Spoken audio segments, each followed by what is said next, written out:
Inside the vast world of websites done with services like Angel Fire or New Cities, one can come across particular websites exhibiting energy or vibes reminiscent of the good old days of the internet.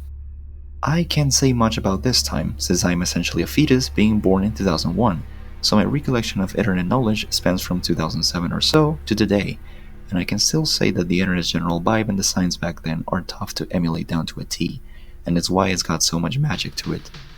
If you can read the title, you know we're not going to talk about and cry over this lost art. Instead, we're going to go down a different path. A path that requires you, the reader, to not understand what's happening and just letting it all flow.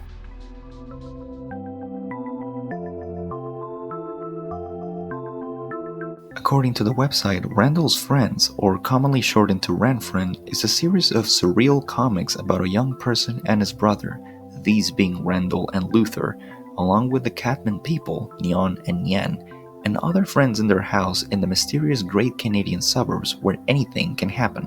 And rest assured, anything can happen and anything will happen, because this comic is like a four-way intersection with no traffic lights.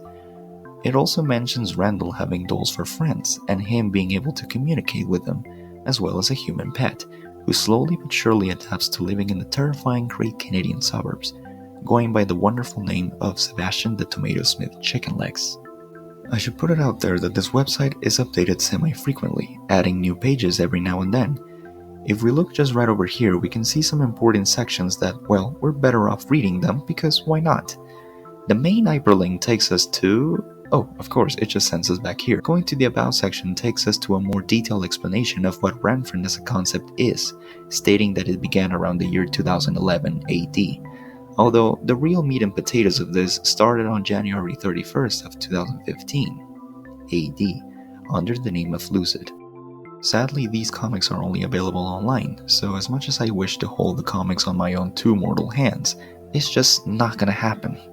Yet, hopefully, because I would love to have them as an heirloom or expensive relic in my old creepy house. One more thing to note is the genre of these comics, which are slice of life, dark comedy, alternative, body horror, shoujo, nihilism, Canadian, and occult. So, if you're not into everyday depictions of Canadian suburbs life, you should probably not read this. Over here we can find some information about the creator of the comic and webpage, calling themselves Captain Howdy or Monte Glover, who is a homegrown human of the hermit kind. Their favorite color is black, and they actually don't know what their blood type is.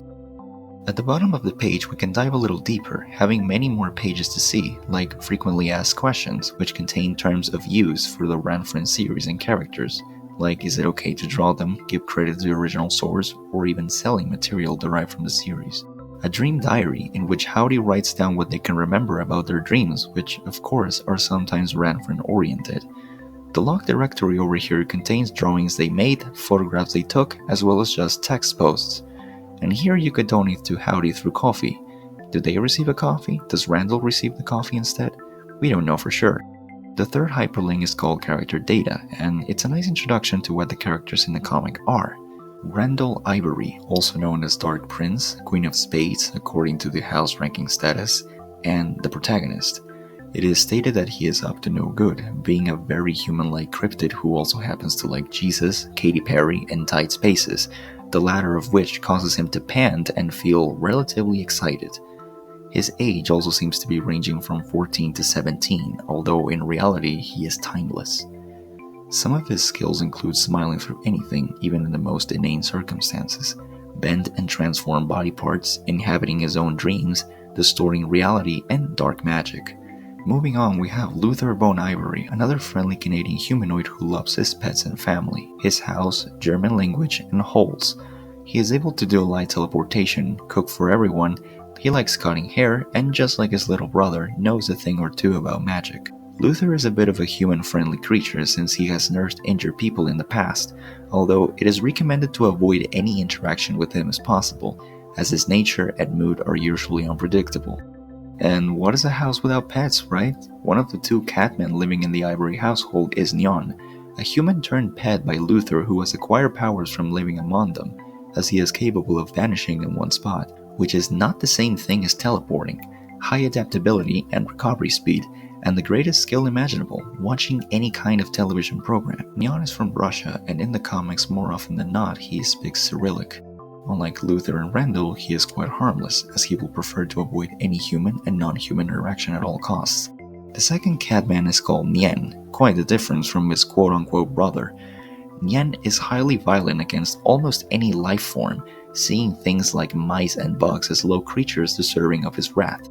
He'll also target whoever his master Luther tells him to take care of, and sometimes he will focus on either Nyan or Randall's own pet Sebastian. Just like Nyan, he has acquired traits from Luther, and because of this, he thinks of himself quite highly. Sebastian the tomato-smith chicken legs can be considered the most recent pet in the Ivory household. In general, he is deemed a non-regular human adapting to a bunch of people doing magic and creepy things. Not a lot of interesting things about him, other than him being able to eat slugs and other things around the house without any issue. Do you remember that one smiling Christian fella? The one in the cereals wearing a hat and sporting some white hair? Well, this is him now, and his name is Ethereal Q. In all seriousness though, he is a separate being born from the Quaker man's design, and is very malicious. He is described as some form of possession or a manifestation, and because of it, he is quite dangerous. His favorite victims are humans in general, but especially Nyan. How he came to existence was because of Luther forgetting about a box of oatmeal he bought at the market, specifically at the back of the shelf, growing sentient over the years. Nana is a snake person, and for a brief period of time, my favorite character in the series because of how silly she looked. At some point in the comics, she sheds so much skin it changes her entire appearance, but in reality she can just change her appearance at will. On the other entities section we can find some minor characters and other things, like this scarecrow kid who was one of Randall's playmates, Leon Trotsky himself who is currently stored in the basement, this mysterious girl who is part of a fast food chain, the Girls' Benevolent Society, which is a super secret circle focused on creating tangible things, although not much information is known about them. We also have a description of the Ivory household, since it very well could be a separate entity because its exterior and interior appearance change pretty often. There's also this ratman called present-day Problem Takeuchi Robert, born behind the walls of the Ivory household. Because of a grave error along the way, he was formed into 4 different bodies, leading to 5 different ratmen. And last but not least, a raccoon who suffered a most unfortunate fate, being ran over by the Ivory family. There's one more page in the characters data section, and that is the dolls page. Clicking on it takes us to a nice 404 page. But who is this boy person though? Well, that's our friend Satoru Tsukada. His character page is essentially the longest one. It's mostly pictures, but still there's plenty of text in the pictures.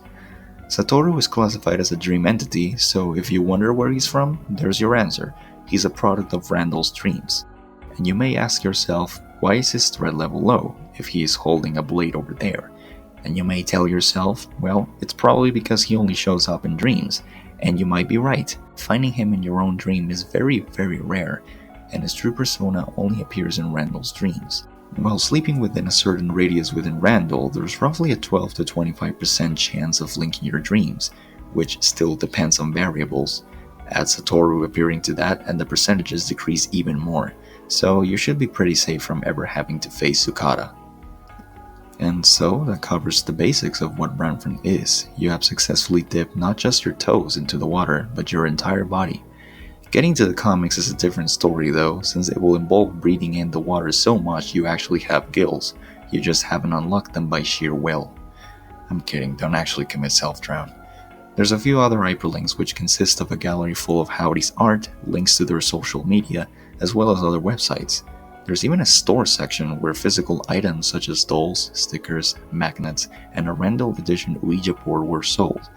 If you were a little late to the party, there's always the free section, where you can get neat wallpapers, cool Telegram stickers that are just the perfect size to use as emotes, and sweet desktop buddies using executable jar files. So your favorite Ranfren characters can wander around in your desktop, looking at your icons or whatever you're watching. Who knows, they might just dig the one movie or show you just pirated. Your secret is safe with them, don't worry. All of this for the awesome price of $0. That's right, £0, 0 kroner, it's completely free, guaranteed. Either way, I would like to leave the explaining of the comics for another video, despite the fact that I mentioned the reader shouldn't make sense of this series, but who cares really. Thank you for watching, and I'll see you in another video. Soon, hopefully.